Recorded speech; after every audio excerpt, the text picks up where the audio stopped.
Happy Friday, everybody. Today we're reacting to a present for Percy. So let's get started, shall we? Oh, why is it so quiet? In the lead up to Christmas, however, Percy saw less of her. Aww. She must be cold, not having a firebox. I hope she isn't ill again. I'm sorry, did you just say it must be cold because she doesn't have a firebox? What? I don't know what to He say. needn't have worried, for one morning Mrs. Kindly stood happily on the platform. "Oh, Percy, it's wonderful," she smiled. "My family is coming from the mainland for Christmas. I get more excited every day." "Some of my friends live there too," Percy replied. "I haven't seen them recently, with how busy the branch line's been. I miss them dearly. I wonder how they're spending Christmas." Poor Percy. Percy puffed unhappily away. Mrs. Kindly felt very sorry for him. 2 days before Christmas, Percy was waiting at the junction when, with a roar, Bertie's bus skidded to a halt nearby. Oh no. "You shouldn't be racing in this weather," Percy scolded. "This is urgent," wheezed Bertie. "I was meant to collect Mrs. Kindly's family at Barrow. Oh, but their train is stranded. Oh, the other railway has no engine to spare. Oh, it could be ages before they're rescued. We can't have that," Percy Sorry, frowned. guys, that's my order. "I'm sure one of the mainline engines can help." Percy tried all day, but his luck didn't match his optimism. "Gordon, could you—" "Can't stop, Tidmouth bound, no time for branch line gossip," the big engine called as he sailed. Ah! "I say, James, are you bound for the other railway? My stopping train stops everywhere but there," the red engine huffed. Why can't Percy do it? "Surely you're going to the other railway, Henry." "I am," smiled the green engine. "Tomorrow morning, that is. With No! Oh, sniffed Percy. "The Kindleys won't want to ride with you fish fans." "Bother those big engines. I shunt their coaches for years, but they can't do me one small favour. I'd like to show them something." Poor Percy. Poor Mrs. Kindly. "Perhaps you can." There was Mrs. Kindly and the fat controller. "Percy, would you collect my family?" Percy was so surprised he didn't know what to think. "Oh, may I, sir?" "Certainly, Percy. Mrs. Kindly is a good friend of our railway. We mustn't allow her Christmas to be spoiled.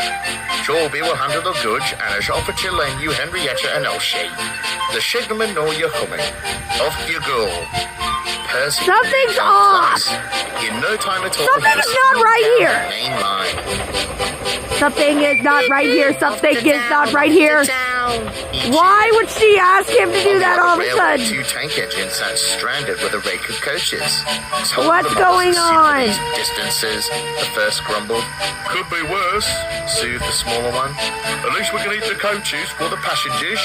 Help will come. You watch." A headlamp pierced through the darkness, accompanied by a boisterous whistle. "Do you suppose that's our help?" smiled the first engine.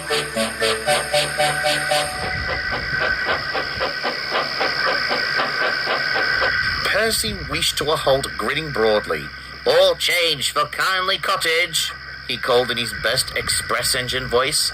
"Paint me orange and call me Scrap. Is that you, Percy?" Percy was speechless.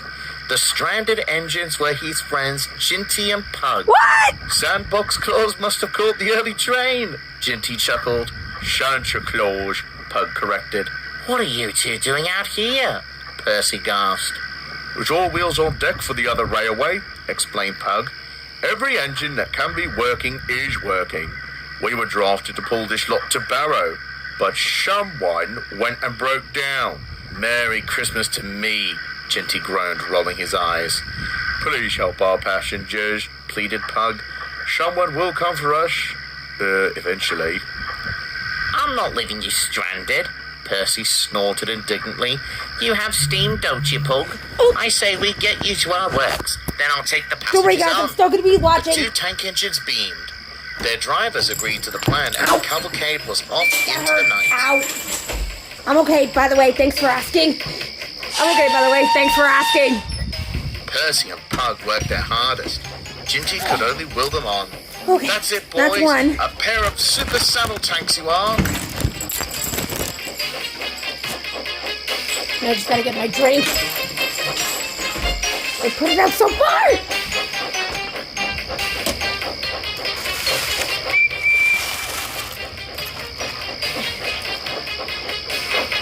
Oh, shoot. At last, tired but triumphant, they reached the workstation. The Kylies cheered the engines to the echo, and as they boarded Henrietta, Okay. Percy helped Ginty and Pug to the shed. It's a cold, dark shed, Ginty observed. Better than the cold, dark night, Pug retorted. True. Just you be thankful Percy showed up. I am indeed, Ginty relented Yeah, with a you should be smile. grateful. Bless you, Percy. Now you get those people to their family. And Merry Christmas, Pug added. You be Merry grateful. Christmas to you both. Seeing you two is the best present an engine could have asked for. Oh. With a final jubilant whistle, Percy set off once Okay. more bound for the comfort We're good. of Mrs. Kindly's cottage. Aw, is that it? Oh, come on, that ain't it! It ain't over! Darn it! I'll see you all in the next video, everybody. This is K-Bear 101 signing out. Adios, everybody!